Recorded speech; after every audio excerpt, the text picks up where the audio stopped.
This is Fight Club. Come on in. For some reason, when people say, can an MMA fighter do it, they hesitate or they give reasons why not, but they think because they're going into it from MMA, they can't transition in that way. And something will hold them back. Welcome to episode 8 of Fight Club via Boxing Social.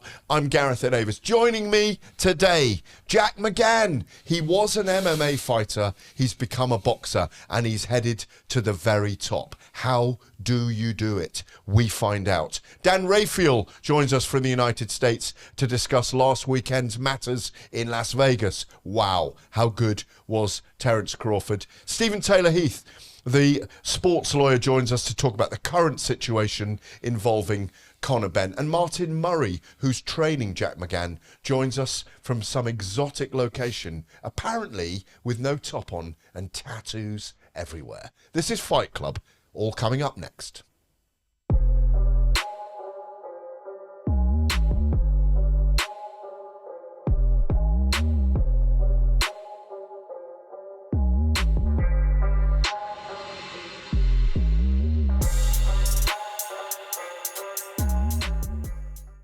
Well, I'm delighted to say that Jack McGann, MMA fighter turned boxer, if I can put it that for now, joins us in the studio today. I want to explore this entire subject today, Jack, about can a guy who's fought in MMA go to the very top level in boxing? And in a weird way, you're like the ultimate guinea pig right now. Yeah. First of all, how did you get started in combat sports? From an early age, like most, my dad had the Wolfslayer gym, which was a pioneer for MMA in England, one of the first gyms. I'm sure we had the first cage, and he built it in our back garden. We used it in the gym. We used to have shows because it wasn't taboo, but just it was so unheard of. It was brand new. It was dirty cage fighting at the time, wasn't it? It was like an unusual thing because it went to the ground, because it uses elbows and knees. And it was like frowned upon. And we used to have shows ringing up my dad saying, can we use your cage for our show? That's how rare a cage was, never mind just a sport. So he always... and how old are you then? 8.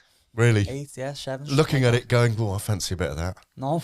No, not at all. No, not at all. I think my dad always wanted me to be able to look after myself. That was probably the main thing. It wasn't even so much as getting into sports. It was more just being able to handle yourself. So I started when I was like 8, and from a very early age, I was like, it was like the creme de la creme from the word go, as in the coaches we used to have in the gym in the Wolfslayer.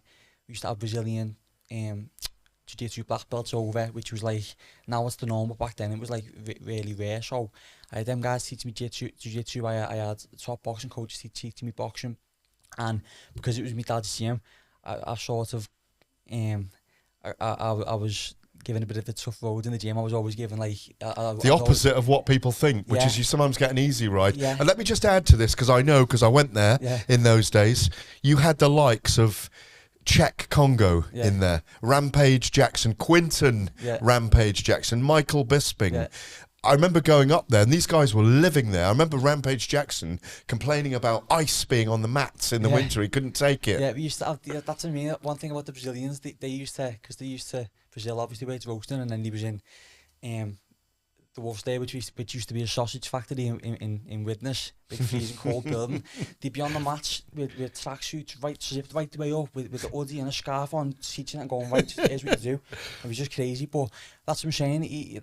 All them fighters come through, and apart from them, there was plenty of others who never had the fame and got to where they got to, but the level was still was still there. So I was surrounded by watching top athletes all day in and out. I probably took in a lot more than I realised, but yeah, I started when I was 8 training, and I think I had my first fight when I was about 13. It must have been hard to find fights as a teenager back then, because 17 years ago, you're 30 now, 17 years ago, it was when I was first getting I'd been doing MMA coverage for a little while, but it was the very early days. There weren't a lot of kids doing it then, were there? No, there was none. Were you fighting grown men then? Yeah, pretty much. And I was always one thing as well. I was always really small.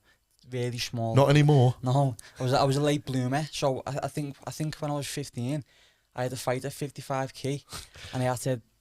On the way to the weigh-in, I was drinking loads of water and eating loads of bread just to try, because I was too light. I must have been like 50 kg anyway.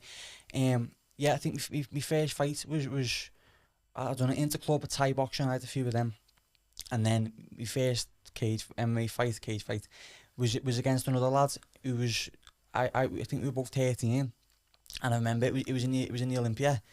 On like in Liverpool, the nightclub. Yeah, in Liverpool, one of the big. It was the main place where the fights were. And there was all top lads on it. I think we were like the first on, and it was an amateur fight, but that wasn't really a thing. It was just, we called it an amateur because I think we fought in shin guards and head guards as well, in like small.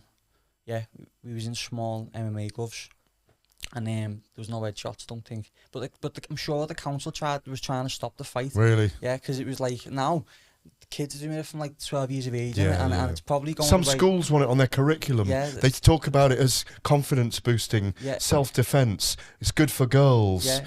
Jiu-jitsu's a lifestyle for people. It's almost like veganism, isn't it? You know, no, it is. It's seen as a lifestyle. You know, and probably trying to push it for the Olympics down the line. But that's happened really fast. But when I done it, it was the complete opposite. So yeah, I had about, because it was so hard, I only had a couple, I think I had like 4 or 5, and I was always fighting lads who was like, I'd just gone through that change. And I remember, so in fights, for me anyway, everything's going dead slow but dead fast, and it's adrenaline, isn't it? Yeah, it's all weird, and you think sort of strange little things. I remember some kid we were wrestling, and I remember he like picked me up or something, and I looked and thought, he's got ears under his armpits. I haven't got them. He's like, that's insane. I was a late start to it, and because it was so hard to find lads to fight, the lads was always heavier and stuff, so it wasn't really, we sort of made it up as we went along. I'd done that till I was about 16, and yeah, that's how I started fighting. In mixed martial arts, I think you're 11-5. You've fought in the UK. You've fought in Russian organisations. In fact, we got some clips here of you fighting in MMA. Let's watch these here.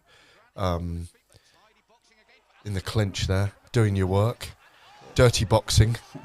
There you go, finishing one of your opponents. Is that one of the Russian organisations, or is that BAMA? Which one's that? That one was BAMA. Yeah, BAMA was a really big promotion, and that was actually one of my most special nights. That because that was BAMA go up and down the country, and when McGregor was really on his big rise, 2014, 15, like they done it. That was the first one he done in Dublin. He made a really big deal out of it, and that was a big night for me, and I got a really big win. So we've got another clip here. Play, please, producer Paul. Just play this next clip. This looks like it's. Is this a Russian event? That's Moscow. That one. That was a nice right uppercut to finish him there, wasn't it? Yeah. Talking across his chin. Yeah. That was. You went 4 or 5 times to fight in Russia, didn't you? 5. Yeah. Very tough. Yeah. Always overmatched. Yeah, always overmatched, and I think on hindsight, I was probably a bit too young for where I was going to be, but the experience I got over there was unreal, and the fan base over there, and just the attitude towards fighting and the respect that they've all got is it was truly some of the greatest years of my life. I'd love to go back there, but that was in Moscow, and that was my first time main eventing, I think, and yeah, that was in the second round. It was a great night. The discussion I want to have with you today.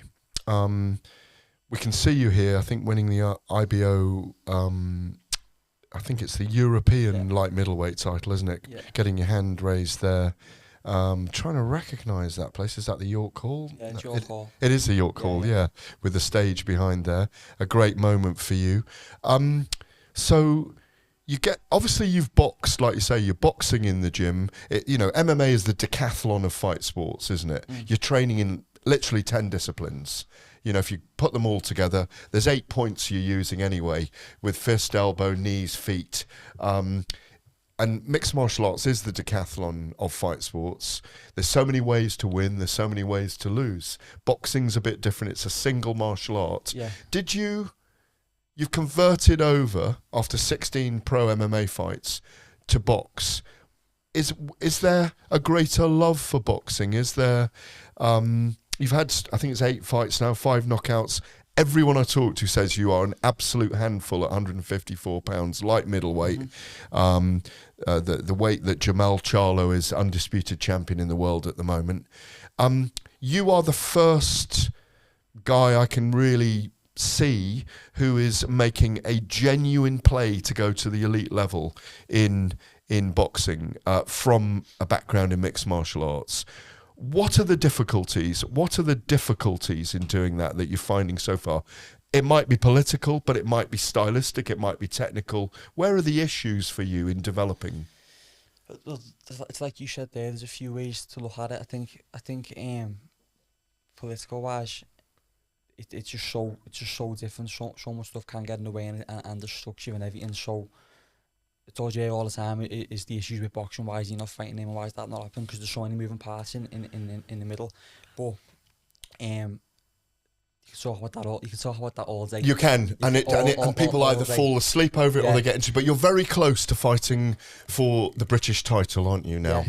I imagine it should be mandatory for that next. So it is all. By a few hiccups along the way, it is going the right way. But that's the belt, of course, that Josh Kelly's vacated. Yeah. He moved up, won that belt, and he's vacated it. Yeah. Is he someone on your radar at some point? The pretty boy? Yeah, you know, because going for the British at one point, we applied to be mandatory for Josh, and because you know, as a fighter, I'm always pushing myself, and it's always about challenging myself. Doesn't matter who is in front of me, and to do that, I need the best fighter to go against, and he's the best in my division, and that's what I was aiming for. Maybe it'll happen one day down the line, but yeah, I've got to push myself and always reach for the stars and stuff like that, and he's right the way up there. So he has moved on, but it could be one down the line. What about technically?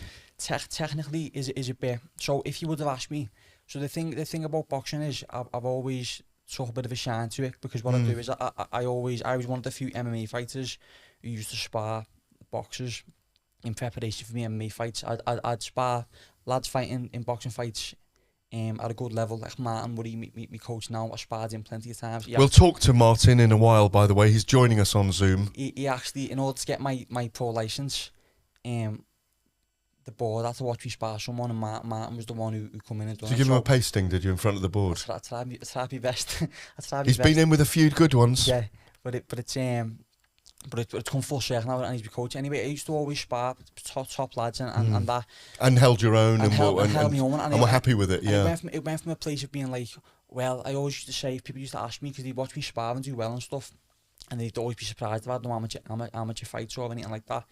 Remarkably, yeah, really, none. So not even a white collar, nothing like that. So it was just all from the gym, what I'd learned and whatever. But yeah, I've got. So anyways, me outlook on it used to be, oh yeah, when it used to last about boxing, oh yeah, I'll do it. For all this time and effort put in, I'll have one. So I always had an idea that I would. I wouldn't have imagined that I actually made the jump. But as far as if you'd asked me back then, I would have said, oh well, you know, once I get used to the rounds, I imagine it's pretty similar. But then when I actually got into it, it's just so different, and I can only say that after doing both, how different they both are. Do you know what I mean? As far as the pace, there's no way to hide in a way. There's when you say that, that merits explaining, because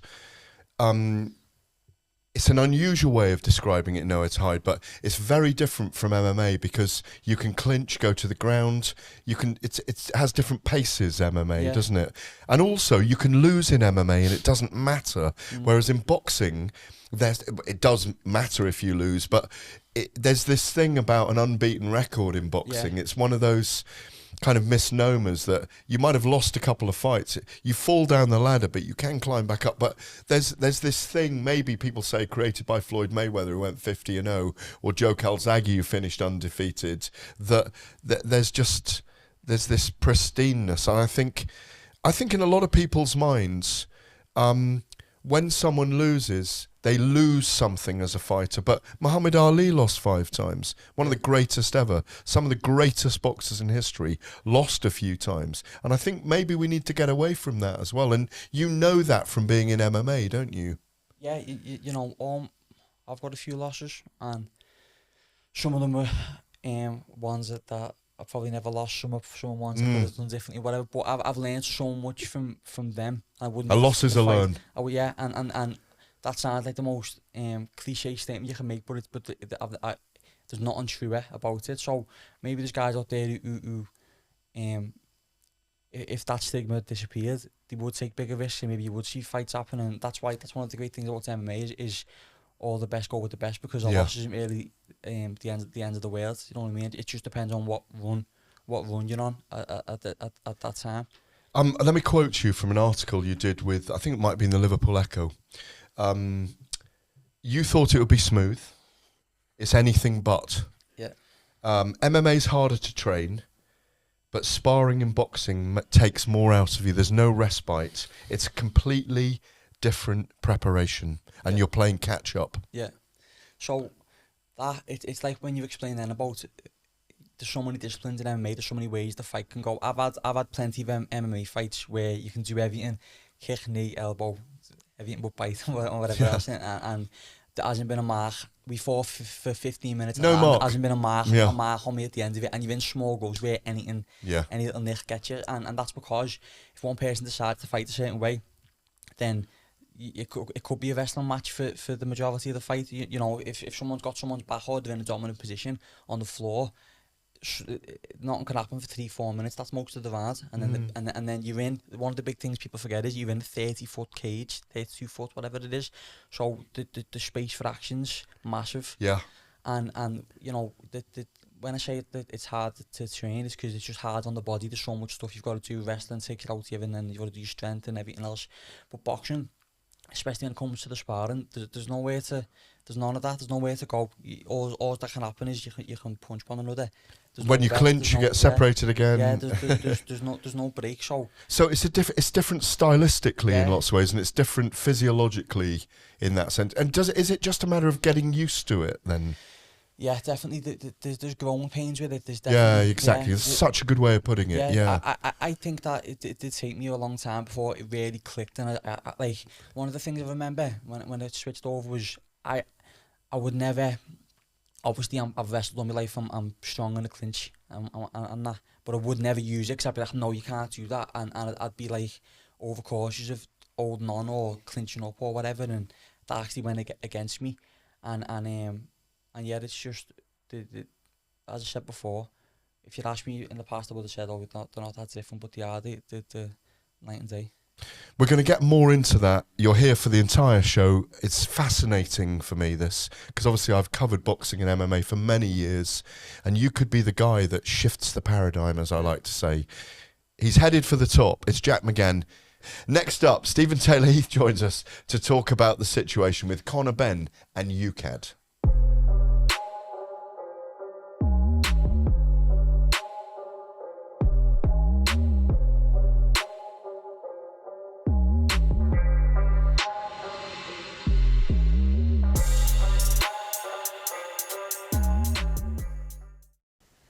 Welcome back to Fight Club via Boxing Social. I'm Gareth A. Davies. In the studio with me, boxer, MMA fighter previously, turned boxer, Jack McGann. Well, joining us now from JMW Solicitors, the head of sports law, is friend of the show, Stephen Taylor-Heath. Hello, sir. You're not on a golf course today?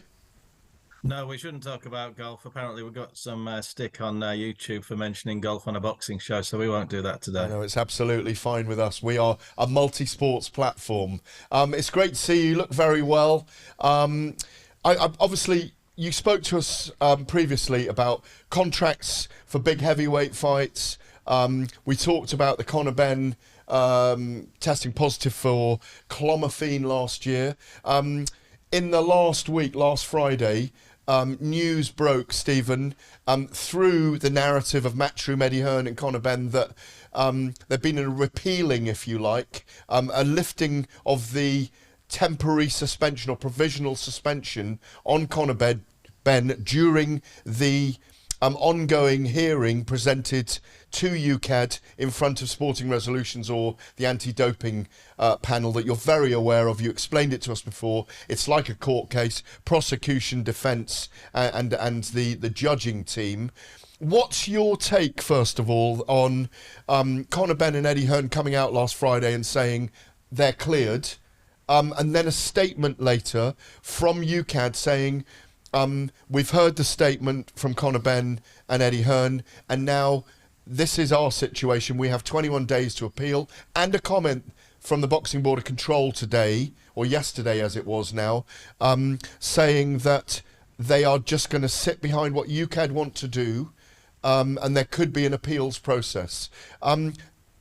What's your reading of that, first of all, as to where we've got to? Obviously, a lot of it is behind jurisprudence right now, but what's your reading of that situation?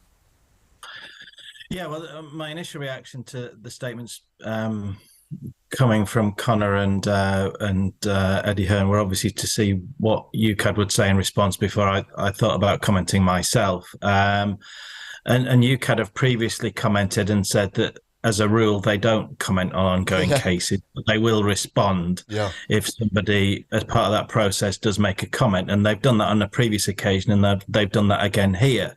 If you look at their comment, they have confirmed that the provisional suspension has been lifted. Yep. Now, as part of a process, in any sporting disciplinary process, you may well find that a governing body provisionally suspends somebody before it goes to a full hearing. And that's normally on the basis that, on balance, it's decided that it's not appropriate for somebody to be competing or taking part whilst that process is ongoing. You had a similar situation with Live Golf and the DP World Tour, where Live Golfers were provisionally suspended from playing in golf events there. That provisional suspension was lifted, but actually the Live Golfers ended up losing the case. So we don't know any more at the moment than a provisional suspension has been lifted, and that's been interpreted as free to box. Now, what that UKAD have said and the Boxing Board of Control have said is we have a right of appeal, 21 days right of appeal. That is under the regulations, the UKAD regulations. I know I was turning to boring lawyer mode by reciting regulations, but Regulation 13 is the appeals regulation, and that says that you have 21 days in which to appeal. And if you're UKAD, you can escalate this up to the Court of Arbitration for Sport. And so if you were to take it to the Court of Arbitration for Sport, the Court of Arbitration for Sport recently sent out a very detailed ruling in relation to football agent regulations, which is a masterpiece of narrative with regard to explaining situation. If it was to be escalated up to the Court of Arbitration for Sport, it would be interesting to see how the Court of Arbitration for Sport was to view all of this and what sort of judgment you might get. But that purely depends on UKAD escalating this up to the Court of Arbitration for Sport, which they may not do. There are two things, I think, that at the moment, obviously we're outsiders looking in. Obviously you have the knowledge of the history of case law, of all these things. There's two things for me that, as a journalist and maybe the public watching, would be interested in knowing. The first is the narrative defence created by Renee Carriol, who's a brilliant PR guru, and Conor Benn's medical team about a month and a half ago, in which they said they had found the clomiphene metabolites that they could prove, I think they said they could prove this, that are consistent with food consumption and not chemical pill consumption, which in which case that's great news for him. And that was, I think that was talked about both by one of my journalistic colleagues, Matt Lawton, on the Times. I think it was discussed at Talk Sport in the studio with Jim White, Simon Jordan, and also maybe contrary to that narrative, Eddie Hearn mentioning last Friday that it was about jurisdiction, and I just wonder. I don't know if you know about that comment from Eddie Hearn, that it said it was around jurisdiction with UKAD and the statement. Do you? I did see Eddie Hearn's interview. I'm not sure. Wasn't it the other way around? Wasn't he saying it's not about jurisdiction? Oh, well, that's good then. It's not on the basis of a technicality. In other words, I believe that's what he was saying. But I stand corrected if that's not the case. Well, I wondered whether he was questioning, going back to the original question as to whether UKAD and the board had a right to question a VADA test because the UKAD test didn't show up clomiphene. But if in these kind of cases, presumably in the background, the fact that Hearn and Benn are saying I'm cleared, the fact that Benn's out there on record saying, oh, I fancy a bit of cookies against Babby, Kell Brook from Sheffield, it looks like they might book a fight, and presumably the next stage is for them to apply for a licence. If they apply for a licence while that appeals time is running, the 21 days, whatever it is now,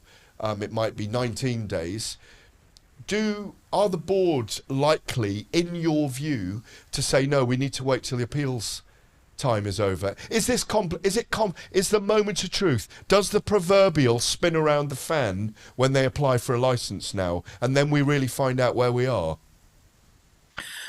Well, there's several hypotheticals in there, Gareth. But I think that when you and I have obviously had several conversations about this particular matter, and the first conversation we had was before UKAD actually said that they were acting on this, and when we were discussing at that stage, we were discussing the complications that this case involves. In that, as you say, they're VADA tests that are imposed by contract between the parties involved in the particular bouts. It's not imposed by the British Boxing Board of Control. The British Boxing Board of Control conduct their tests under WADA. An issue that I looked at and discussed with you is whether testing by VADA comes within the ambit of WADA, because they do have affiliates that conduct testing on their behalf, and I don't think VADA was one of those affiliates. The actual charge, I believe, relates not with regard to a sample undertaken by WADA, but evidence as to whether or not a sample was positive and whether it came within their jurisdiction. So I did see jurisdiction as a potential issue at that stage. And you also have, of course, the British Boxing Board of Control, you've got the WBC, you've got contractual obligations.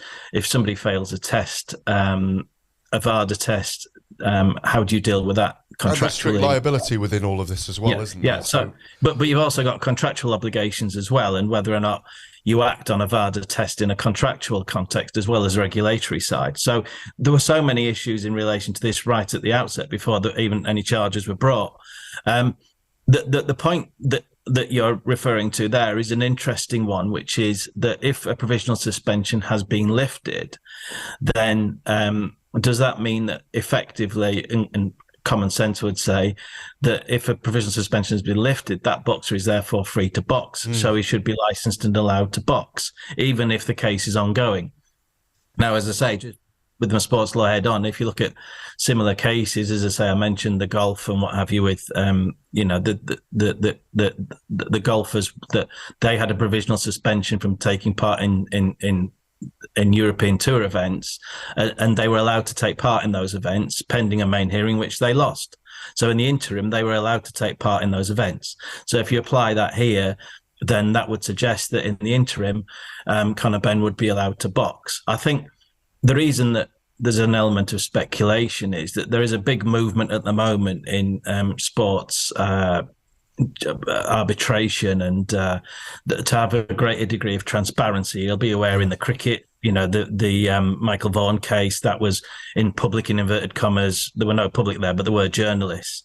And there has been a limited amount of comment from UKAD in this particular case. So you're speculating. It's always dangerous to speculate, and people's privacy have to be respected, etc. So, your colleague Adam Cattrall was asking an awful lot of very pertinent questions, if you don't mind me saying, on Saturday, that probably need answers to, and that's not just because he speaks in a similar accent to me, but basically you know, there are a lot of questions that need to be answered. And I'm sure people within the boxing community, professional boxers, would like answers to those questions. But to answer the question directly, and my answer is almost as long as your question. Basically, I think that there would be strong legal arguments for saying that if a provisional suspension has been lifted, that boxer should be allowed to box in the interim. Well, let me ask Jack then, because, you know, this isn't golf. Golf is beautiful as it is, and Oscar Wilde's probably wrong that it doesn't ruin a good walk. Certainly doesn't in your life. Should a boxer who hasn't completely cleared his name be able to box in the interim while a case is going on? No, I don't think so, unless you've got it concrete there, black and white as anything. Would you like to face someone who's had something in their system? No. You can be legally killed in the ring. That's the point about all of this, I think, that it's different in boxing. 2 cycling, 2 tiddlywinks, 2 tickling competitions, 2 pillow fighting. I just think you need to have it black and white there, and you know, if it was me and I was going ahead with it, but I had half the world saying, oh yeah, I'm happy with that, or after when the explanation comes out, and then half the world saying, well no, and still got all these questions, then obviously there's still stuff there that's up in the air. Were you surprised that Chris Eubank was prepared to fight him after that in the background last year? Or is it about money at the end of the day? Yeah, that fight's special. That fight, he says it all the time. You're never going to get that again. Where two lads with a legacy of fathers and top level before, but you never ever. Well, never say never, but it'd be hard to get that again. So if he was happy to do it, I wasn't really surprised. But you know, that's my stance on it. I can't stand cheating sports, and if you've got in any contact sport, if you're cheating, you should just be a straight ban. Or if it's accidental, it needs proving as to why it's accidental or cheating or not deliberate. Finally, Stephen, this is the hardest question I'm going to ask you today. How does this thing eventually play out? Do you think it will be clarified in black and white eventually, or do you think we'll always be debating? Well, I think Jack's points are very valid points, of course. He's a fighter at the end of the day. Exactly, and I've been involved in boxing for 30 years, and I know that the first thing I know is that I know nothing about boxing. I just know about contracts. So what I would say, though, is that the original concept of this VADA testing is that on the basis it's contractually imposed, and that gives the other fighter and the promoter the contractual right to effectively say, right, you're not fighting, and there's nothing the other boxer can do about it. But if, notwithstanding the test, they say, yes, let's go ahead with the event, which seemed to be the case in relation to the promoter and Eubank, then it's not obviously some fighters will fight and some fighters won't on principle, but this is all about the regulator saying, we're taking it out of your hands. It's not, you can't decide amongst yourselves whether you're going to fight or not. We're deciding whether you're allowed to fight or not. So it's a regulatory point. But with regard to how it's all going to play out, as I say, I think that's why in this particular instance, given that there has been limited information provided, there has to be some clarity provided with regard to the basis on which ultimately the boxer is able to proceed. And as Adam Catterall was alluding to on Saturday, what has or has not been done as a result of those tests. Now, to Conor Benn's credit, he has said many, many times, and a boxer doesn't have to do this, and he has spent an awful lot of money doing it with the intention of clearing his name. But I think if he spent all of that money, this isn't really a loophole type case. If you spent all that money clearing your name, you probably want to get to the point where you have cleared your name and be allowed to box on that basis. But the narrative has moved along the course of it. He didn't want to accept it was consumption of food at one point that the WBC said there's been previous. It's a very complicated, very confusing issue for so many people. But like you say, clarity at the end, black and white, would be perfect for us. We're going to have to let you go because I know you've got cases to deal with, contracts to write, and maybe even a little bit of golf at the end of the day if it's not raining. Yeah, all right. It's good to meet you as well, Jack. Take care.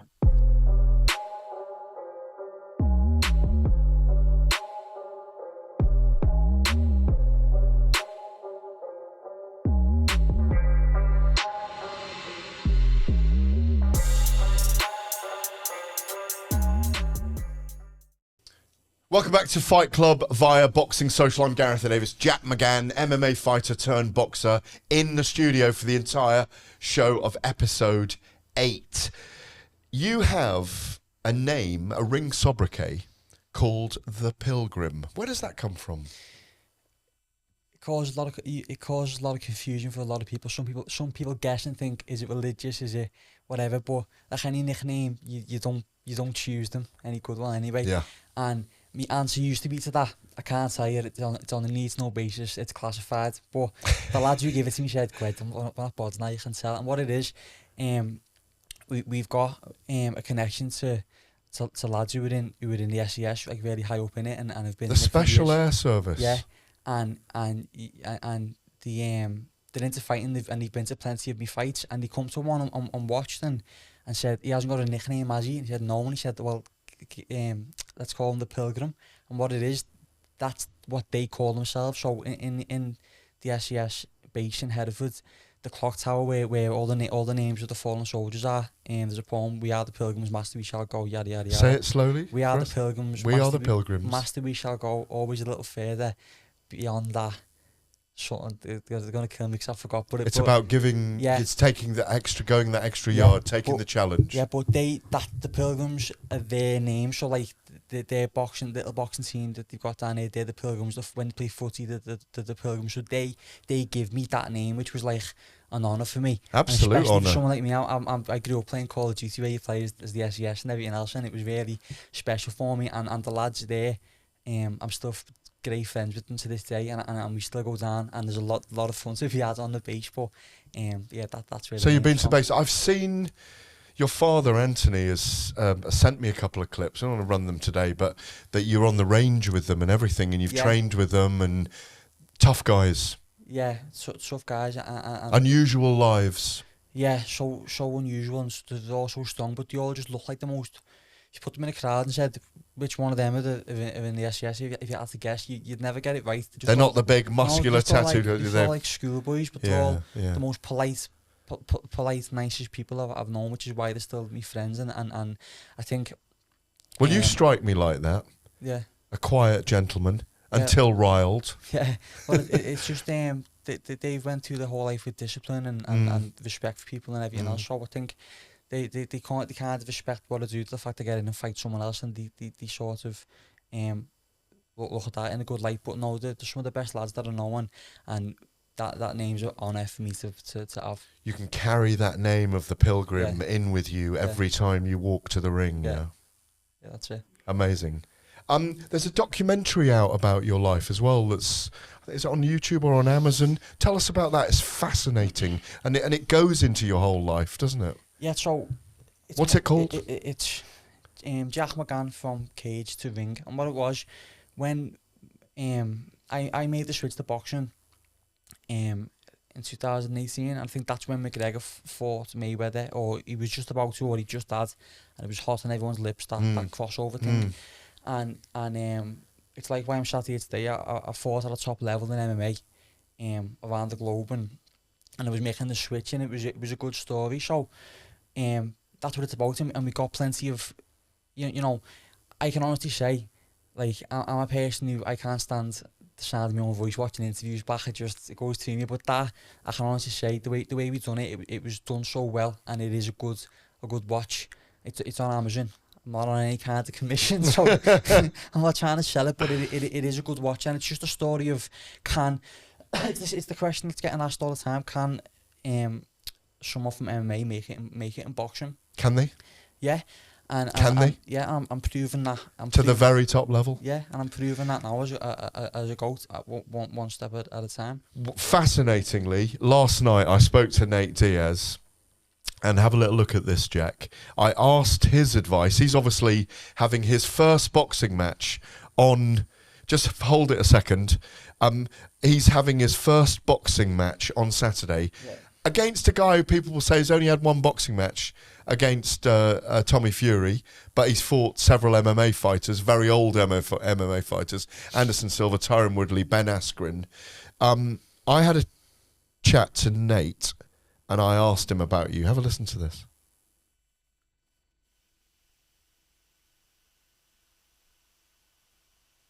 can't hear that, you know.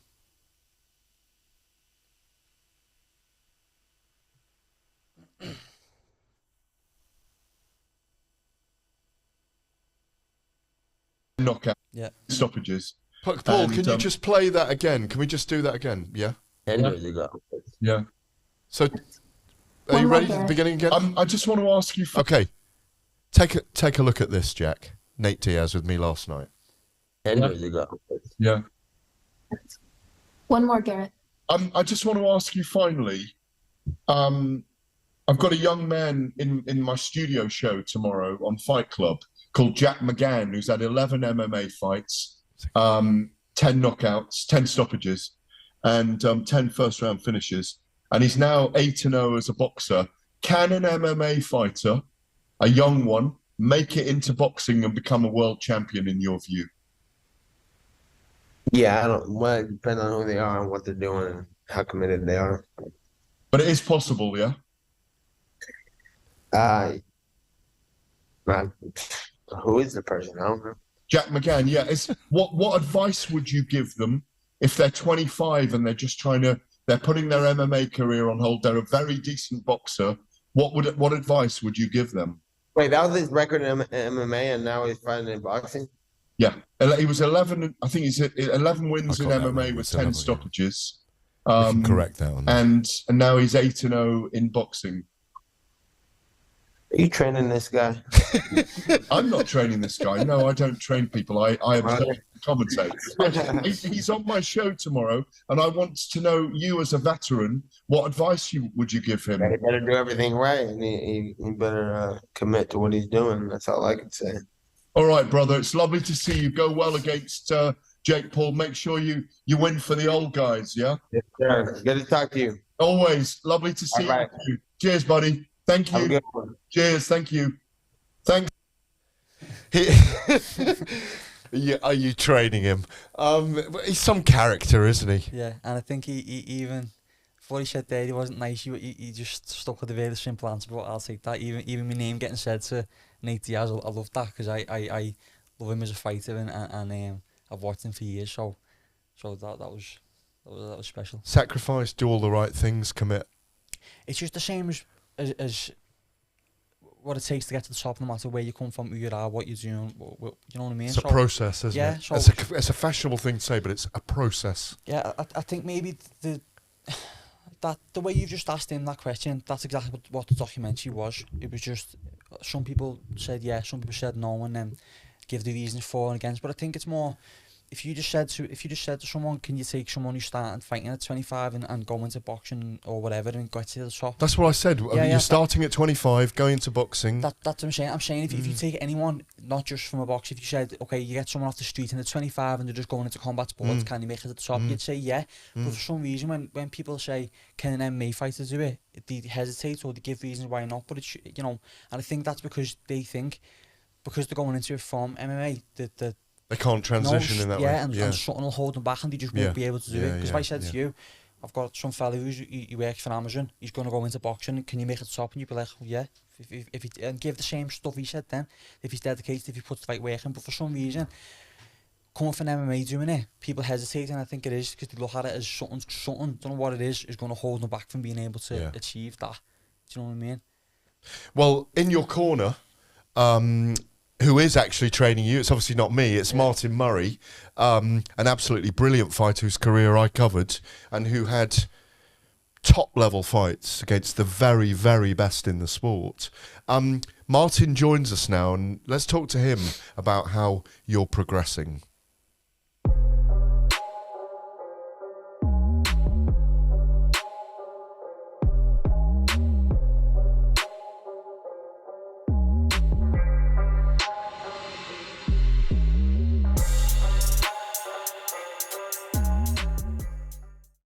Welcome back to Fight Club. Jack McGann is here in the studio with me, MMA fighter turned boxer. Well, joining us now for this section, looking like an Adonis, barely a bit of bare flesh on his body with all those tattoos. It's the one and only Martin Murray, who is Jack's trainer. How are you, Martin? Okay, thanks, Gareth. For you? I'm very good indeed. Just don't get your face tattooed, that's all, yeah? Yeah, no, I'm done with tattoos now. Well, there's no more space left on your body by the look of it anyway, so... There's not. We've had almost an hour in here already talking about Jack's fascinating life, his background, where he's come from, the fact that he's not a guinea pig, but he is genuinely serious about wanting to try and get to the very top level in boxing. Obviously, I was just glancing through your records. My word, you fought everyone. And I mean, obviously, I covered your career. I remember you ironing your underpants in your garage before training one night when I came up to your house. Do you remember? Do you remember? Yeah, of course I do, mate. You very kindly. It was an amazing experience. I've never forgotten it. Not that you ironing your jockstrap, but just coming up to see you and spending time with me and you telling me about your life and how boxing transformed it. Yeah, obviously, I was never. I'd boxed all my life, never a bad life. 17, 18, completely went down the wrong. Thankfully, through change to my wife, I got back into, out of it. But I'm training. What I'm doing, loving training Jack and one of Carberry. I mean, Jack, it must be amazing. This is a guy that fought Sergio Martinez, Gennady Golovkin, Felix Sturm, Arthur Abraham, George Groves. He might not have won all those, but Billy Joe Saunders. Martin was an incredible fighter, great engine, so tenacious, hard as nails, deep knowledge of boxing, hard life before it. I'm not going to tell the story about him kind of when he was a teenager doing wrong things, but then putting them right by the morning, if you remember that story that he told me. That's right, yeah. What's it like having a guy like this in your corner, in the ring with you, in the gym with you, day in, day out? It's just, as I said, with my dad owning the gym and running a fight team for years and years, I've seen every coach there is, top level. People do the right stuff, people do the wrong stuff, people do whatever. But I think the difference with Martin is, and why I respect him so much and hang on every word he says, he's literally just done it like 2 minutes ago. So he's never going to ask me to do anything that he wouldn't, that I haven't seen him do. Do you know what I mean? So I can never question anything he says. And the trust that I've got in him and the knowledge that he's got is just, it's unmatched. I always say, because I've been fighting all my life, and I like to think there's rare a time when I'm looking at a problem going, I can't work this out, or I can't sort of have an idea. And there's been loads of times when I've asked Martin, well, what do you think of this, or I've given him a problem, straight away he's just gone, give me an answer that I wasn't even looking at it that way. And I think that's so rare, and as I said, just the respect and the time he puts into us, and he's right, and he's right all the time. So it's I've got a pot of gold with him. Do you know what I mean? Pot of gold. You're 40 now, Martin. I mean, it's only 3 years ago you had your last fight. 37. I said that, that those names, it's a who's who. The first thing that strikes me about Jack's, meeting him properly in the flesh physically, he's almost a 6'2" light middleweight for a start. He's long. Yeah. Tell me about what he's got, and can he take it to the very top level? Could we have an MMA fighter here who could be a world champion one day?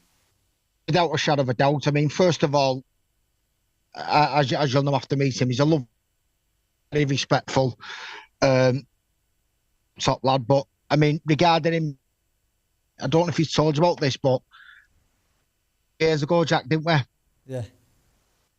Remember when we sparred, and he was in Matt Vienko's gym, Bolton, and I didn't know Jack at the time. They just said you sparred.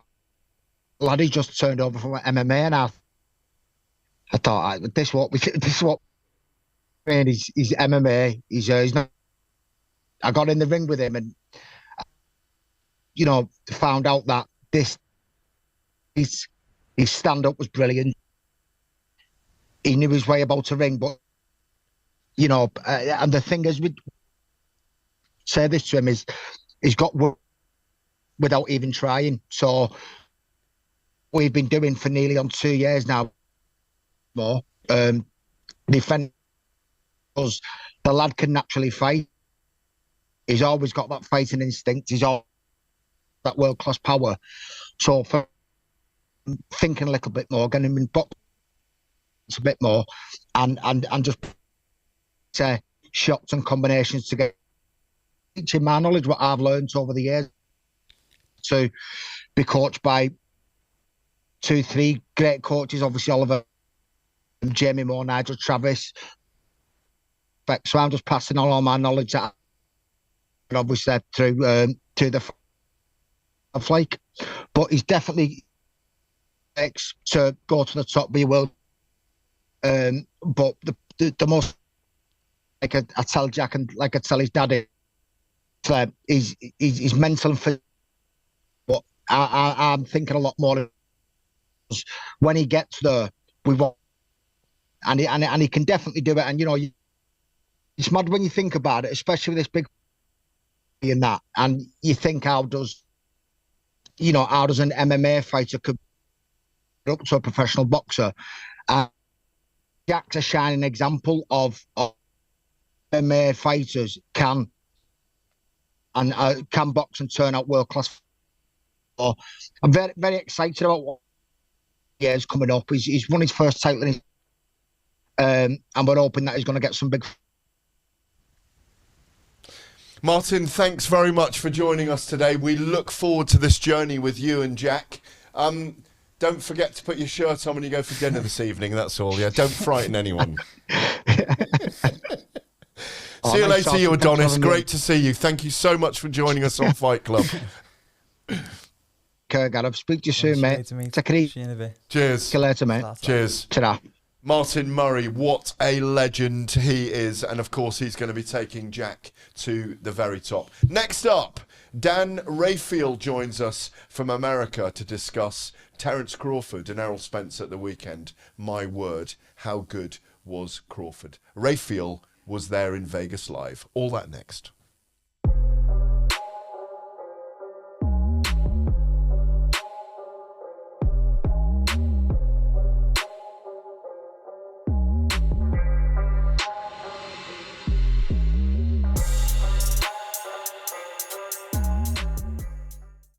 Welcome back to Fight Club via Boxing Social. I'm Gareth A. Davies. In the studio with me, of course, as you'll know by now, is Jack McGann, MMA fighter turned boxer. Well, I'm delighted to say Nat Fleischer Award winner, veteran boxing correspondent. He's covered from USA Today to ESPN. He is one of the great doyens of boxing, writing and broadcasting. Dan Rafael joins me from his home in the United States, having just come from Las Vegas. Come on, how good was it last weekend watching Terence Crawford and Errol Spence live?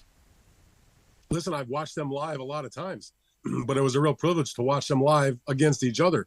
And of course, we miss you out there in Las Vegas, but what a fight week. I mean, it stacks up with some of the best in terms of just the anticipation for the big fight, for the atmosphere inside the arena. And then the fight itself, while it's not going to go down as a classic fight, where, it's one of the great memorable battles of all time. What it will go down, though, Gareth, is one of the great dominating performances of a future Hall of Famer against a great opponent, because Terence Crawford put on, a tour de force, I call it. I mean, it's up there with any of the great matchups that we've seen that was heavily anticipated, where one guy just is the man that night and is not going to be beaten and is going to do a lot of damage. I mean, it reminded me of fights that I covered. Bernard Hopkins against Felix Trinidad, Manny Pacquiao against Oscar De La Hoya, Winky Wright against Felix Trinidad. Fights like that. I wasn't at this fight, but I covered it and wrote a lot about it. Reminded me a little bit of the incredible performance that Joe Calzaghe put on against Jeff Lacey when Joe was the underdog in his own hometown, basically. I mean, it's on that level. I mean, and the Crawford might have been the best of all those that I just mentioned.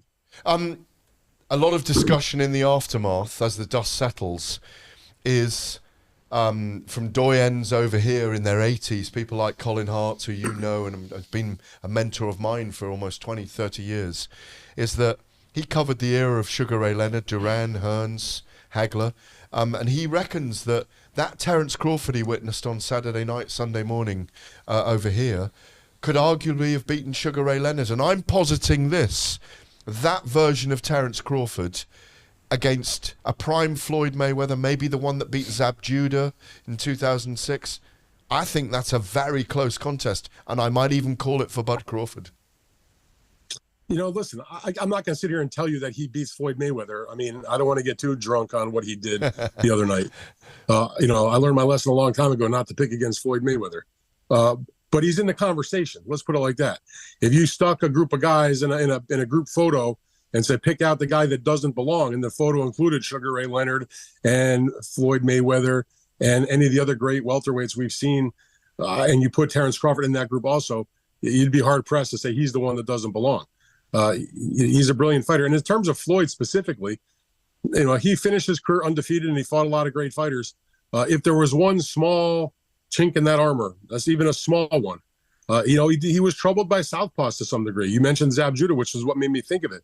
Zab gave him hell for 4 rounds before he figured him out. He dropped him in a knockdown that the referee missed. And that version of Terence Crawford is a lot better than the version of Zab Judah that we saw on that given night. So I don't think it's a ridiculous thought. I mean, again, I'm not going to tell you that he beats a Floyd Mayweather or he beats a Manny Pacquiao or those level fighters. But Terence Crawford, proved himself to be a great fighter in my mind, Gareth. And here's the thing about it. He's upset with a lot of the media because a lot of us criticize his welterweight resume.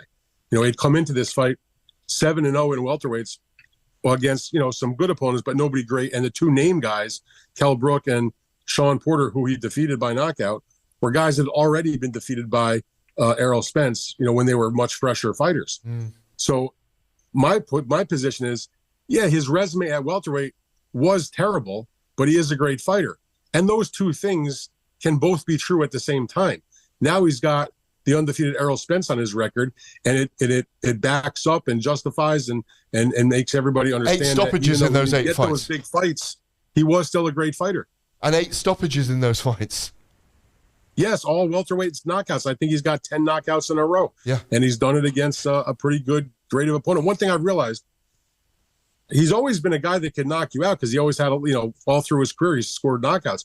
It's only been in the last few fights, and then obviously on what happened Saturday, that I've come to the realization that he's a tremendous puncher. Yeah, he really is. He's not just a boxer or a guy with a lot of skills and speed. He can hurt you. He's a really single good punch power. That the thing is about him. Yes. He's so patient. He's so technical. The greats in any sport, Jack.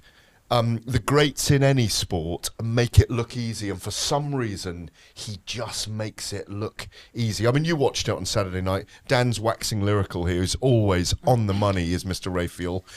You must have been impressed as a light middleweight yourself. You must have been very impressed with a guy who may well go up to light middleweight now and fight an undisputed fight with Jamel Charlo even. Yeah, I think out of all the people who've summed it up to now, I think his description then, he was the man that night.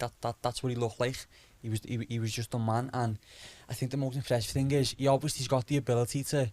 He could have had a clear point win and just made it a chess match and just made him miss all night and whatever. But he never. He had him down in the second and was looking to hurt him early on. So the confidence he had in himself for such a big pressure fight was just special again. You know what I mean? There's so many levels to it, but at the end of it, it comes back down to that. He was the man that night. Dan, Spence has asked for the rematch. Some people have said he's maybe tight at the weight, 154. I think we must take nothing away from Crawford. 2 things. Do you think Crawford will go up and try and become undisputed at 154? And fantasy fight realm again here, if Canelo was still at middleweight, could Crawford beat Canelo at middleweight and do a Sugar Ray Leonard on Hagler? So I would love to see that fight. I doubt it will happen. And I say that because Canelo Alvarez has been fighting as a super middleweight for a couple of years. Yeah. In the fantasy situation, I think that Terence Crawford would be competitive with anybody at the junior middleweight level. And certain guys at middleweight, his size, he's not the biggest guy in the world. But he's so strong. And he's so, the thing about Crawford is this, to me anyway. He's got great feet. He's got great vision. He's got great power. Whether it goes to 160 or not, that remains to be seen. But the thing about it is, if you were making a checklist of everything that you think about in terms of a boxer, there's really nothing that you could think of, at least from me anyway, that he's not at least above average in. Like, he doesn't really, I mean, he may not be great at everything, but some of the things I just mentioned, he does everything really, really, really well. Yeah. And there's no obvious negative in his game. And so at 154 pounds, which if there is a rematch, he certainly seemed open to it. The way that their contract works is that Errol has the contractual right to ask for an immediate rematch. My understanding is it has to take place by the end of this calendar year. But the caveat to that is that the guy that won the fight, so he can ask for the rematch, but that the winner, in this case, Bud Crawford, he has the right to determine whether it's a welterweight fight or a junior middleweight fight. But he seemed open to fighting the fight at junior middleweight because it's not like, Errol's real tight at the weight, but it's not like Crawford has an easy time at the weight making that either. And so if they did fight in the one weight class above, I don't think it's some superior advantage for either guy. The one thing, of course, is the belts won't be at stake. You mentioned about Charlo. I think that there's a really good chance that Crawford will win at some point if he decides to pursue it, a title in that weight class. It's undisputed at the moment, but Charlo is not going to hold those belts forever. No. The sanctioning bodies aren't going to all wait for him, for Charlo to go and take care of the fight with Canelo. I would be very surprised if he could fight Canelo, probably lose, in my opinion, or even if he wins, and then he's coming back to 154 and all the belts will still be intact. You know how the organizations work. No, but stranger things have happened in boxing. Stranger things have happened in boxing where they suddenly say, oh, he's vacated all the belts. We're moving Spence and Crawford up. You never know. It was so one-sided, though, finally on this, because I want to ask you about the heavyweights before you go. Was it so emphatic that it may not draw much interest? It was so emphatic Absolutely. And one-sided? Yeah, I mean, both of the guys were asked about that after the fight at the news conference in some fashion, or in the ring after the fight. And, they try to put the best face on it, say, yeah, people will still buy it. Look at all the people that turned out, et cetera. But look, when a fight's that one-sided, that's one of the reasons I hate rematch clauses. It's one thing if it's a great fight, then you get the rematch. I think it should be if it's a great fight, the fans and the media and the people involved in the sport will demand the rematch. That's not the case with this one. So it reminds me of what happened just a few months ago, where you see a fighter like Devin Haney go to Australia and defeat George Kambosos with really, really easy fashion, becomes undisputed, and then he's got to go do it again. So he goes and wins another, 11 out of 12 rounds against Kambosos. We all beg for this match, and so we're going to pay for it on the back end with a rematch that is highly unnecessary. What I would like to see happen, if Errol really wants the rematch, I mean, this won't happen, is let Crawford go and have a fight at junior middleweight against the biggest guy he can fight, biggest name he can fight, or whatever division he wants to fight in, while Errol Spence sort of, rehabs himself a little bit. Go, get yourself back together again, fill yourself out at 154, make sure you look sharp and pretty decent, and that way you can build up the rematch. Because after that destruction, plus no titles at stake, it's a hard sell, particularly with the price they charge on the pay-per-view, at least in America anyway, $85. Final question, and thank you for missing me over there. I miss you over here because we've got some big heavyweight fights coming up. Oh, yeah. Obviously, Daniel Dubois and Usyk in Poland, challenging for the 3 belts. Zhili Zhang and Joe Joyce in a rematch. Anthony Joshua against Dillian White, and Tyson Fury kind of in abeyance and fighting an MMA guy in the former UFC heavyweight champion Francis Ngannou. Just question on 2 of those fights. Do you admire Anthony Joshua for taking the Dillian White fight now with this big carrot being dangled of Deontay Wilder in Saudi Arabia? And what's your take on Tyson Fury fighting Francis Ngannou? Has he earned the right or not? Well, as far as Joshua goes, I'm glad that he's taking a fight. And if it's going to be against Dillian White, so be it. It's certainly a grade better than Jermaine Franklin. It's obviously not as high of a level as Deontay Wilder. So it's the proper progression. We complain as fans and as media that the guys are inactive. And then when they get active, people complain because it's not the exact right fight that they want. Well, at the end of the day, this is an opportunity for Joshua to have what I think will probably be an entertaining fight. That's always in my mind first and foremost. Give him another chance to continue to work with Derek James, who, obviously coached Errol Spence in that loss and was talking about how the next day, which was this past Sunday, 24 hours later, he was getting on a flight to go to London to finish up the last couple of weeks with AJ.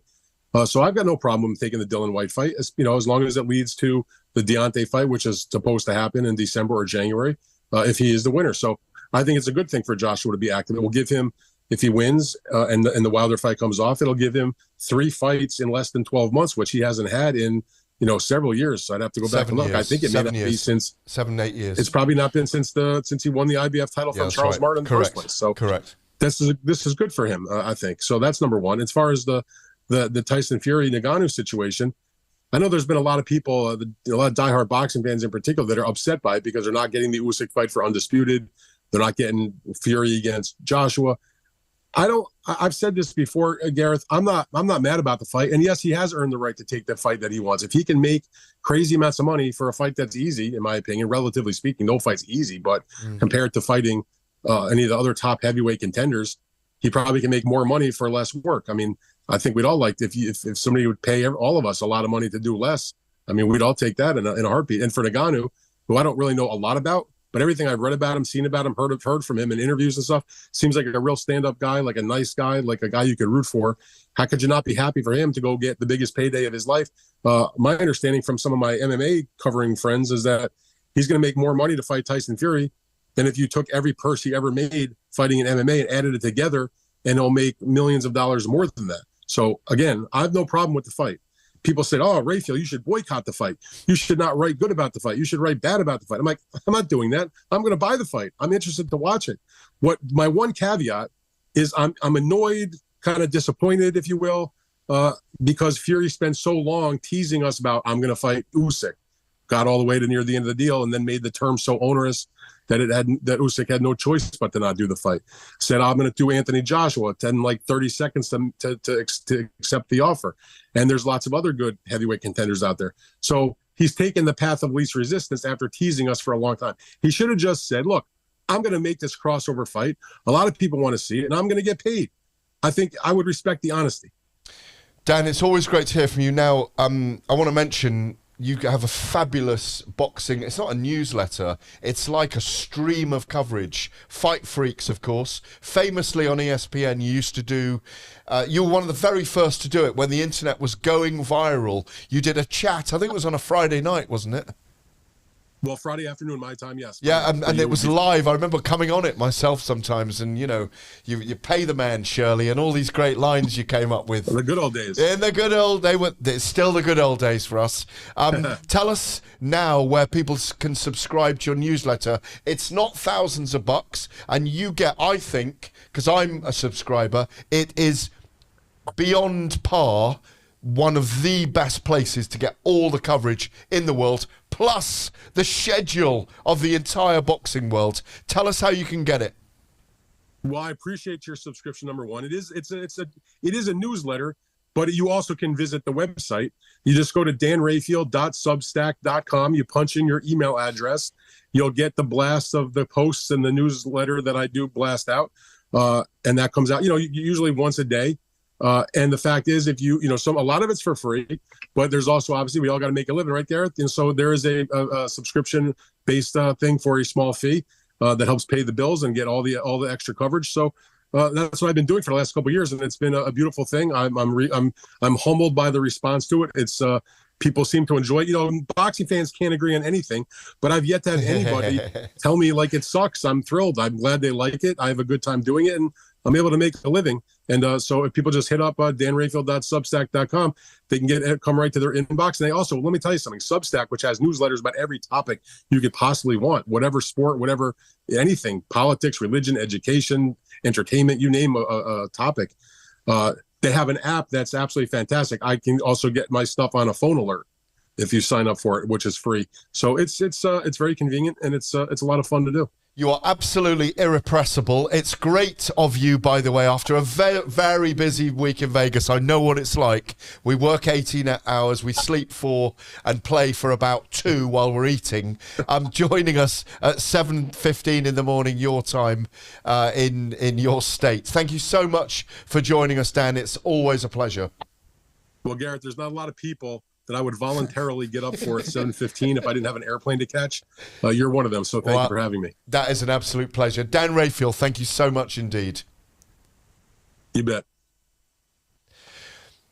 Well, that was Dan Rafael. Up next, Alfie Warren of the Warren dynasty, who is guiding Jack McGann's career, joins us for a chat about how they're going to guide him from 8 fights onwards. And also, we'll find out who Jack's girl Friday is on a desert island.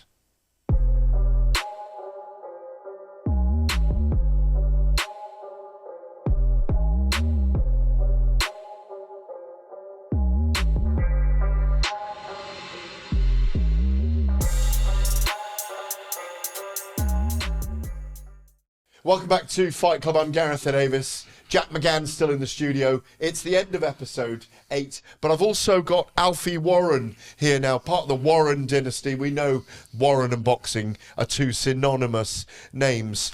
We've talked, Alfie, you're developing Jack's career. Yeah. I understand you've got some massive announcements that are coming. Yeah. Is he proof that an MMA fighter can transition into boxing and make it to the very top level? Living proof. He really is. I mean, the first time Jack was brought to our attention was his former trainer, Alex, got in touch with me. And they said, look, we got this kid here, Jack. He's turned over from MMA. They told us all the background about the Amazon movie and all that. I don't know too much about MMA, UFC. Started getting a bit knowledgeable lately, but only a little bit. But yeah, I didn't know anything. I mean, if I see a fight, we'll know if they've got it. So we met with Jack, Anthony, and Alex. I said, look, if the main thing is we got to know if you can fight or not, and then we can progress on from there. So I sent my dad Robert up to Frank's brother. Yeah, that's right, and. We sent him up to the gym where Jack was sparring Martin Murray, which is it's just mad how it's all turned out, isn't it? Well, you've done a few spars with him now, by the look of it. Yeah, a few spars. And my dad went up there, give me a call back as soon as he went, listen, he went, we can do something with him. Did he say he's a handful? That's what a lot of people say to me about him. No, that's, well, listen, for him sparring Martin Murray, he's saying that he more or less held his own against Martin, and Martin's like one of the best fighters that we produced in years, especially one of the best middleweights we have, without a doubt. And so we went on from there. We done a deal with Queensberry in his early days. He made his debut on the Tyson Fury comeback with Sefer Seferi, straight into a 6-rounder, straight into with a hard opponent, knocked him out. Fantastic. We went on a few other big shows, Josh Warrington, Keith Galahad, and then obviously COVID hit.